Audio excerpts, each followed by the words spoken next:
통계청 자료를 제가 좀 한번 찾아봤습니다. 오늘 말씀의 제목 가정을 지키는 계명, 이 간음이 그렇습니다. 2024년 작년 한 해 동안 우리나라 이혼한 가정이 9만 1,000건 정도 된다고 합니다. 보통 1년에 한 10만 가정 정도가 이혼을 한다고 해요. 평균입니다. 그래도 작년에는 9만대로 약간 떨어졌어요. 이들이 이혼을 한 이유를 한번 좀 살펴봤습니다. 왜 이혼을 할까? 첫 번째 이유가요, 47% 성격 차이 때문에. 두 번째가 18%로 경제 문제 때문에, 가난이라든지 빚 보증, 그리고 실직, 이런 문제 때문에 이혼을 한다라고 했고요.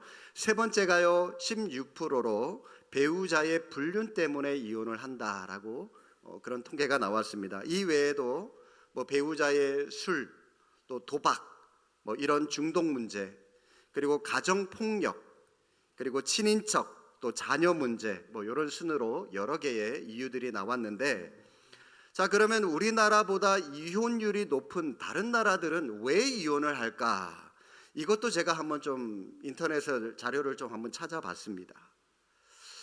외국인들은 우리나라 사람에 비해서 책임의식이 좀 결여가 된다고 합니다.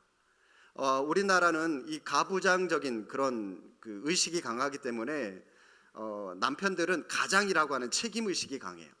또 아내들은 엄마라고 하는, 또 아내라고 하는 그런 책임의식이 강해요.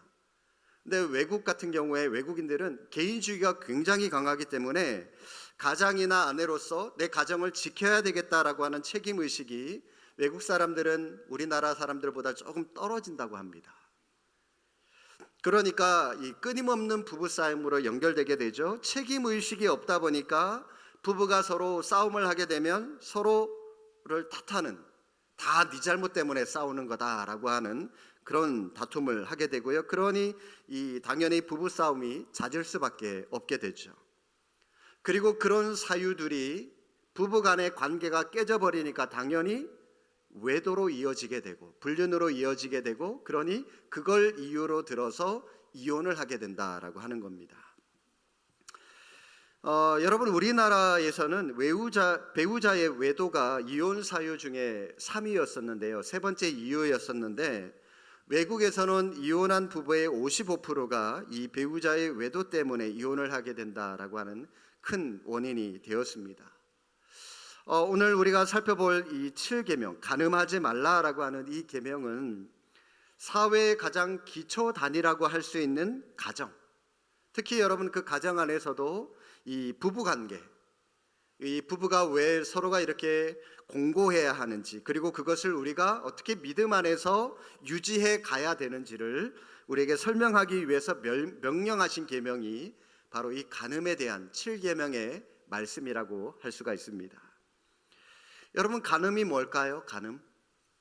이 간음이라고 하는 것은 배우자가 있는 사람이 배우자가 아닌 다른 사람과 육체적인 관계를 맺거나 미혼자가 기혼자와 관계를 맺는 것을 말합니다. 한마디로 말해서 이 간음이라고 하는 것은 이 결혼이라고 하는 제도를 깨뜨리는 겁니다. 무너뜨리게 만드는 게 간음이라고 하는 거죠. 요즘 사람들 한번 보십시오. 특히 이 젊은 청년들을 보면 이 성이라고 하는 것과 결혼이라고 하는 것을 별개의 것이라고 생각하는 사람들이 많습니다. 성을 그냥 사랑을 나누는 정도로만 생각하는 사람들이 많아요. 또 그리고 굳이 서로 사랑하지 않더라도 쾌락을 즐기기 위해서 하룻밤 정도는 기꺼이 그냥 같이 잘 수 있다, 그냥 그렇게 생각하면서 살아가는 향락주의에 빠져있는 요즘 젊은 사람들도 많이 있죠. 이 시대의 혼란한 가치와 풍조에 많은 사람들이 물들어서 휩쓸려 가고 있습니다. 로마서 12장 2절에 성경이 뭐라고 말씀하십니까? 너희는 이 세대를 본받지 말라라고 단호하게 우리에게 말씀을 하셨는데, 그런데 모든 사람들이 이 세대의 모든 흐름에 다 본받고 있어요. 다 휩쓸려 가고 있어요.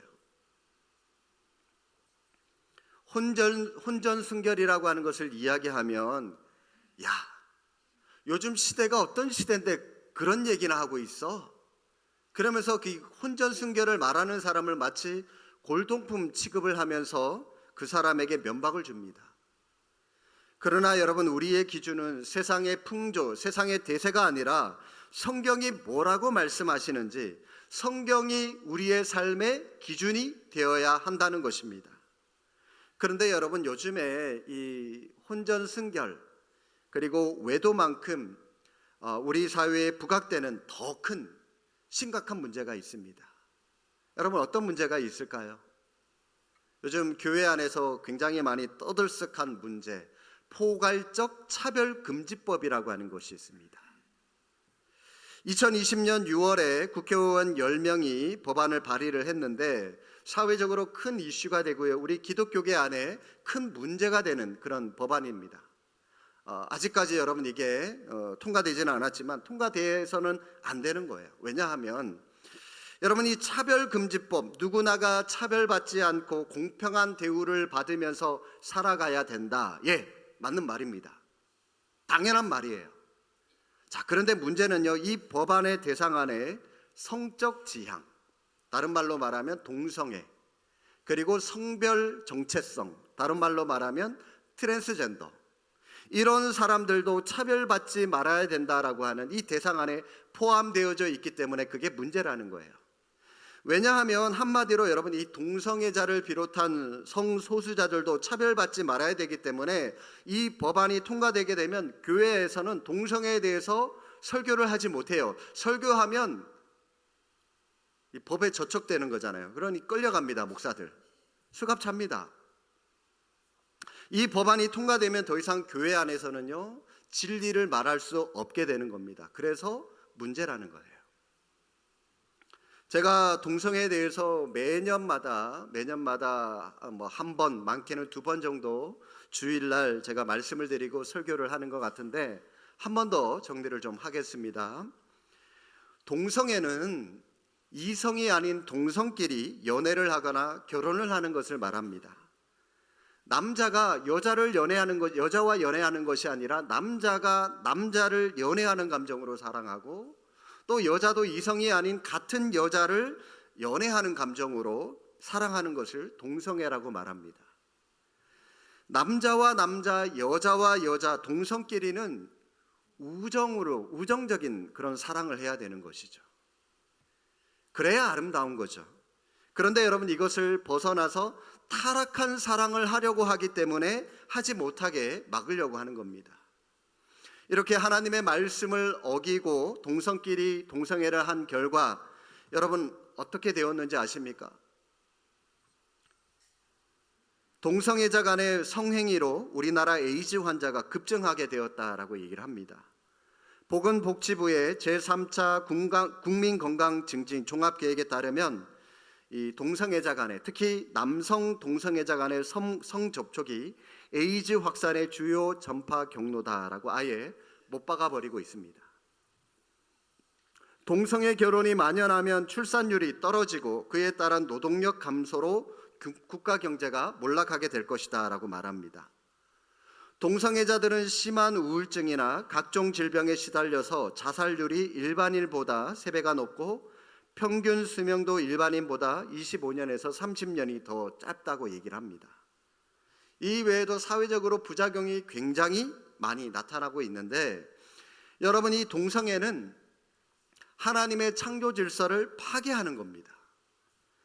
하나님은 남자와 여자를 만드신 것은 서로 사랑해서 그 사랑의 결과로 부부가 되어서 자녀를 낳고 행복한 가정을 만들라, 그래서 이 결혼 제도를 하나님께서 허락을 해주신 것인데, 그래서 이 부부끼리 서로 돕는 배필이 되라고 말씀을 하신 것이죠.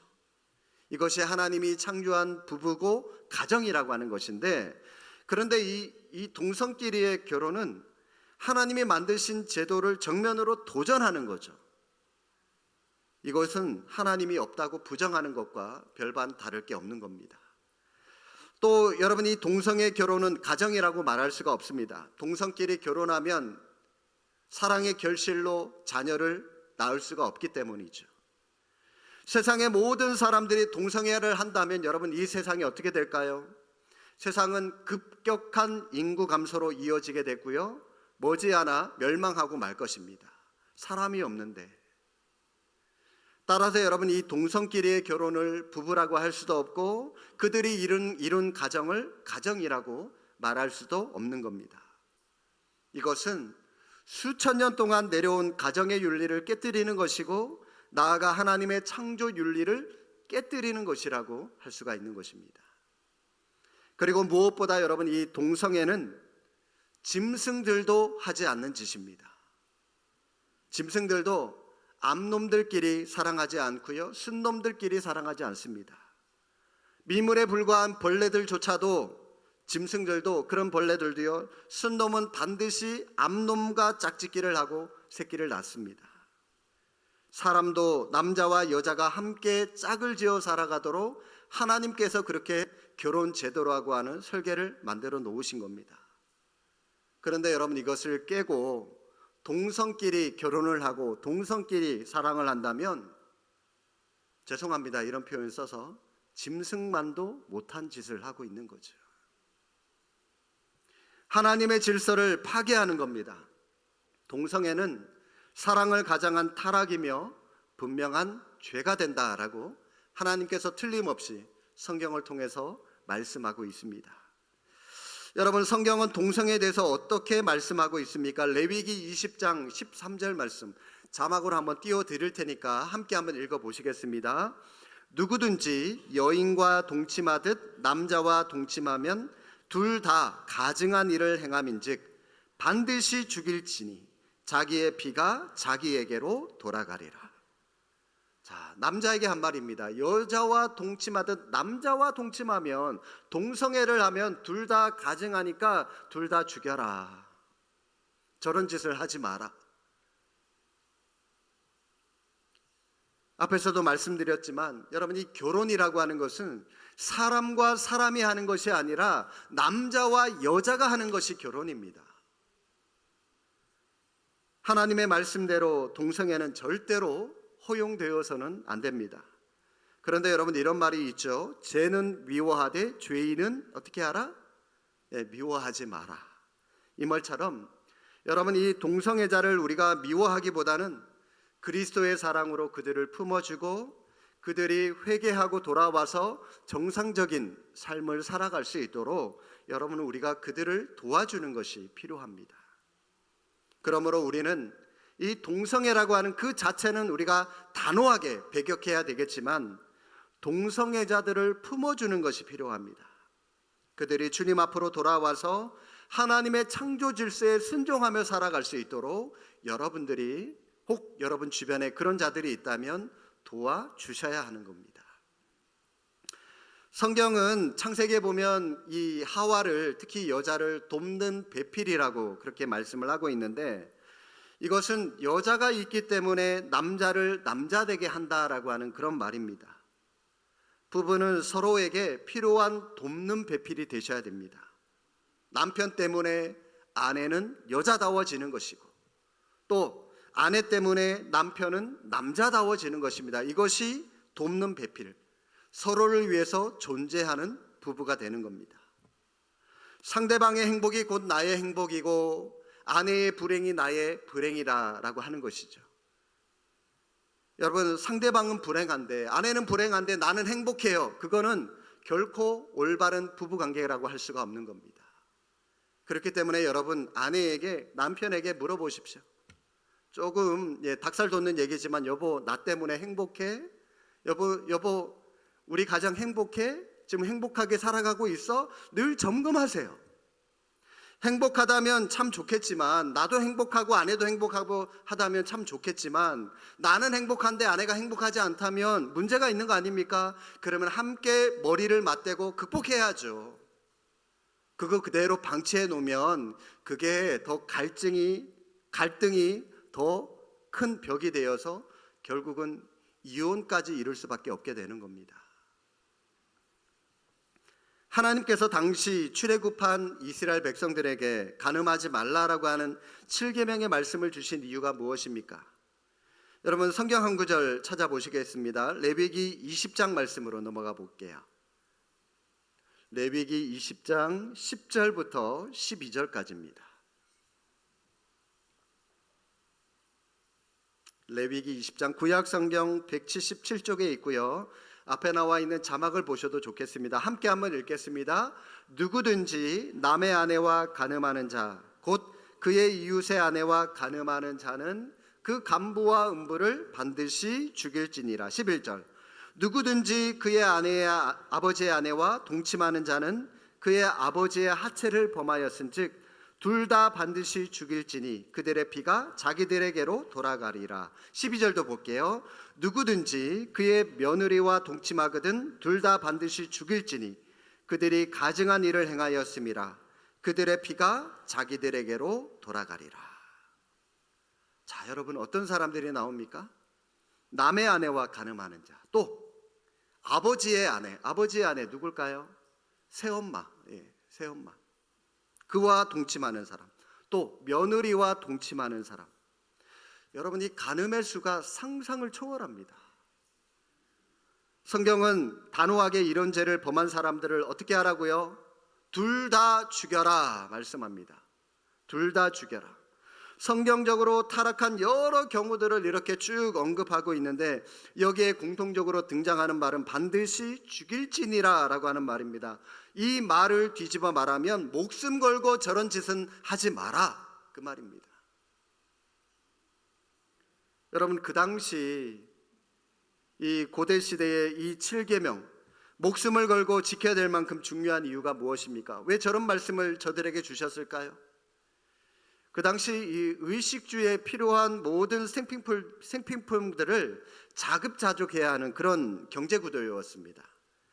공동체의 생산물을 가지고 함께 나눠 먹어야 하는 그런 생활 구조였기 때문에 그러다 보니까요, 이 한 집안 안에 한 3대에서 많게는 5대까지 굉장히 많은 대그룹의 가족을 이루면서 대가족이 그렇게 살았는데 많은 가족들이, 많은 식구들이 매일 만나서 한 집안 안에서 부대끼며 살아가고 있는데 그러다 보니까 여러분, 이 가족이라고 하는 공동체 안에서 이런 몹쓸 죄악들이 일어나게 된 겁니다.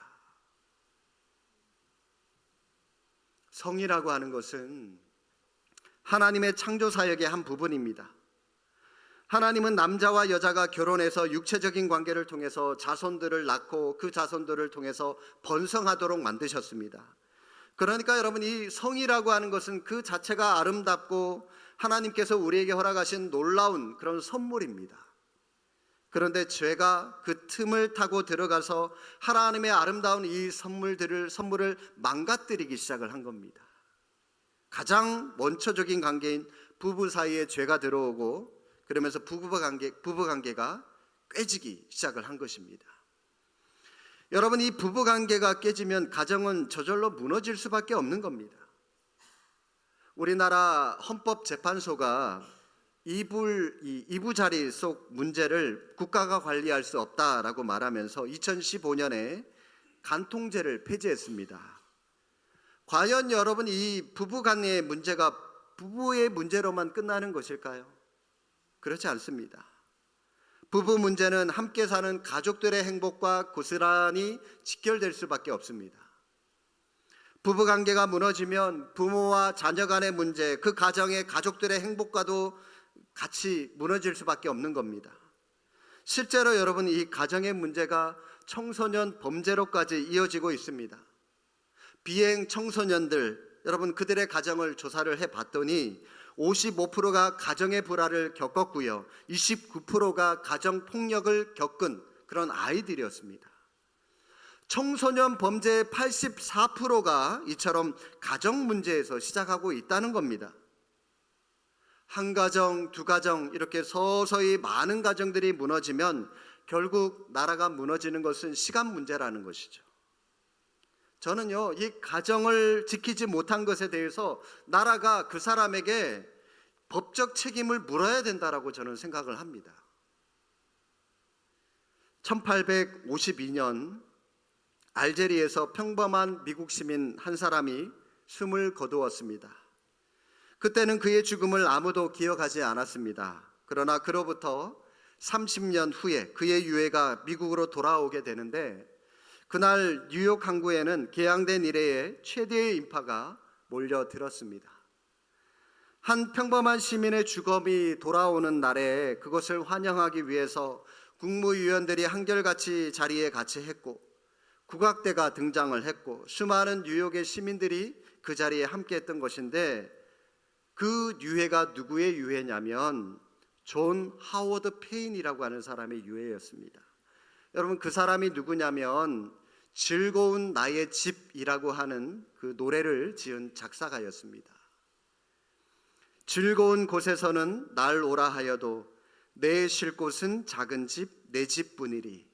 내 나라 내 기쁨 길이 쉴 곳도 꽃피고 세우는 내 집뿐이리.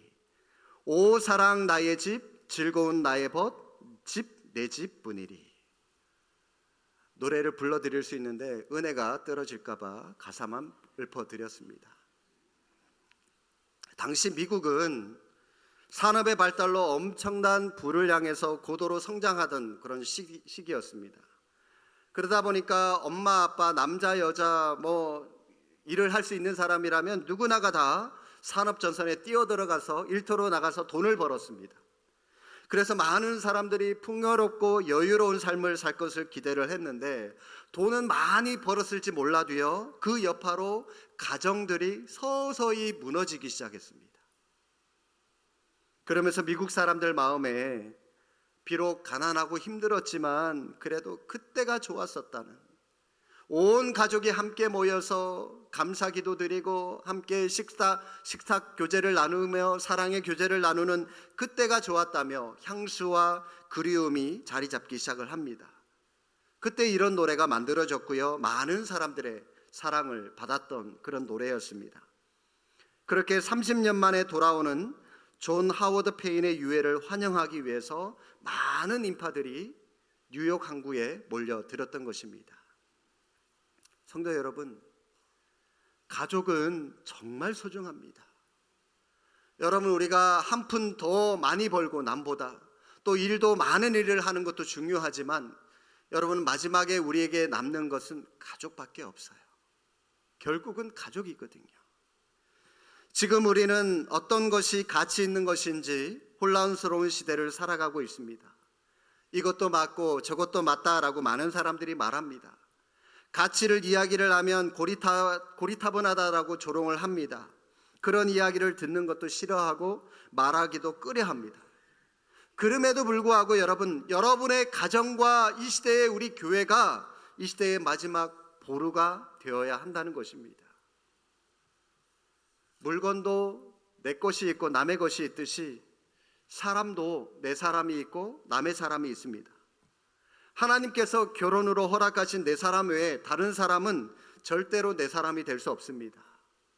그런데 여러분, 사람의 욕심이라고 하는 것이 자기의 것으로 만족하지 못하고요, 늘 남의 것을 탐내고자 하는 것이 우리 인간의 본능이죠. 다른 사람의 물건이 내 마음에 든다고 그것을 훔쳐가면 절도죄잖아요, 그죠? 죄가 되는 것과 마찬가지로 남의 아내, 다른 여인이 예쁘게 보여서 내 사람으로 만들고 싶다라고 하는 그런 생각, 또 혹은 그 생각을 실천으로 옮기는 사람, 당연히 무서운 죄가 되는 겁니다. 간음은 분명히 악한 죄다라고 하나님께서 분명히 말씀하고 계신 겁니다. 여러분, 이 땅을 우리가 살아가면서 성적인 자극을 피하기가 굉장히 어렵습니다. 얼마나 많은 이 문화라고 하는 것으로 가장해서 우리를 넘어뜨리려고 우리를 공격해 오고 있습니까? 여러분, 이 많은 공격들 가운데 가장 고전적인 가르침은 피하라고 말씀을 하는 거죠. 성경도 한결같이 여러분 피하라고 하는 단어를 우리에게 일관성 있게 말씀합니다. 음행을 피해라, 청년의 정욕을 피해라, 늘 이런 말씀을 하는데, 예, 맞습니다. 우리는 피할 수밖에 없는 거예요. 피해야 되는 겁니다. 이기는 거 우리 힘으로는 절대로 이길 수 없어요. 아마도 여러분, 이런 말씀을 가장 잘 지킨 모범적인 사례를 들라라고 한다면 아마 요셉이라고 하는 사람이 떠올려질 겁니다. 성경은 이 보디발의 아내가 요셉을 줄기차게 유혹하는 상황에서 요셉의 태도를 이렇게 기록을 합니다. 창세기 39장 10절에 보니까요, 여인이 날마다 요셉에게 청하였으나 요셉이 듣지 아니하여 동침하지 아니할 뿐더러 함께 있지도 아니하니라. 함께 있지도 않았다라고 그렇게 얘기를 합니다. 그런데 여러분, 이 여인이 포기하지 않고 끝까지 집요하게 유혹하니까 어떻게 합니까? 요셉이 겉옷을 버려두고 도망을 치게 되죠. 여러분, 솔직히 턱 까놓고 요셉의 입장을 한번 생각해 보십시오. 그날 그 보디발의 아내가 유혹할 때 눈 한번 질끈 감고 한번 동침을 했다면 어떻게 됐을까요? 요셉이 이때 20대 초이니까 여러분, 그 청년의 그 피 끓는 나이에 자신의 정욕을 해소할 수도 있을 것이고요. 또 하룻밤 그 여인과 동침을 하고 나면 암묵적으로 보디발의 아내라고 하는 든든한 백이 생깁니다. 눈 한번 질끈 감고 한 번쯤 그 여인과 동침할 수도 있었을 거예요.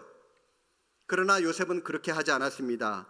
하나님과 내 주인에게 죄를 지을 수 없다라고 말하면서 그 자리를 도망쳐 갔죠. 피해버렸습니다. 여러분, 우리가 하나님 앞에서 살아가는 이런 모습 필요하고 중요하다라고 하는 것입니다. 오늘날 우리 시대는 우리의 성적 욕망을 자극하는 것들로 가득 차 있습니다. 이 모든 것들을 그렇기 때문에 우리가 항상 조심하고, 할 수만 있으면 보지도 말고 듣지도 말고 가지도 말고, 우리를 유혹하는 것들이 있다면 막아버리셔야 돼요. 차단시켜 버리셔야 돼요. 특히 여러분, 보는 것을 피할 수 있기를 바랍니다.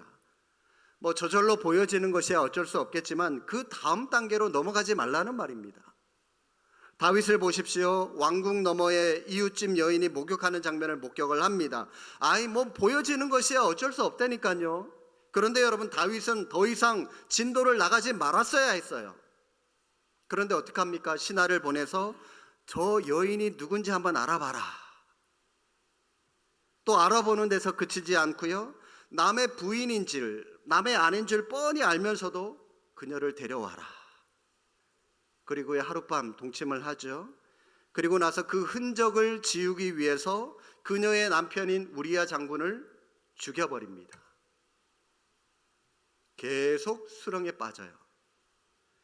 여러분, 이처럼 비정상적인 잘못된 성 문제는 수렁에 빠지는 겁니다. 그러므로 여러분, 이런 생활은 지레밭이라고 하는 것으로 아시고 첫 발부터 내딛지를 마셔야 되는 겁니다. 그래서 주님은 마태복음 5장 29절에 이렇게 말씀하시죠. 만일 내 오른눈이 너로 실족하게 하거든 빼어 내버리라. 내 백체 중 하나가 없어지고 온몸이 지옥에 던져지지 않는 것이 유익하다. 여러분, 성범죄의 99%가 보는 것 때문에 일어난다고 얘기를 합니다. 특히 남자들이 성에 자극받는 가장 중요한 경로는 눈의 자극 때문이라고 말을 합니다. 이런 의미에서 예수님께서 눈을 빼버리라 하신 말씀은 의도라도 억지로라도 그거 보지 말라, 지금 그 말씀을 하고 계신 거죠. 사랑하는 성도 여러분, 간음하지 말라라고 하는 10계명의 의도는 하나님이 주신 돕는 배필을 통해서 온전한 가정 하나를 이루어 가는 것이고, 그 사랑을 통해서 너 자신은 물론이고 또 부부관계는 물론이고 가족들과 또 이웃들에게도 평화와 행복이 주어진다는 사실을 가르쳐주고자 이 말씀을 주신 것입니다. 하나님이 주신 배필로 서로를 격려하며 서로를 세워가며 온전한 삶으로 나아가는 그런 부부관계가 되시기를 바라고, 더 나아가 여러분, 부부끼리의 어떤 육체적인 순결을 지킬 뿐만이 아니라 우리의 신랑 되신 예수 그리스도에게도 영적으로 순결한 신부가 되셔서 이 땅에서도 주님과 함께 천국의 삶을 누리며 살아가는 우리 가정, 또 여러분 부부, 믿음의 가정 세워나가실 수 있기를 주님의 이름으로 축복합니다. 기도하겠습니다.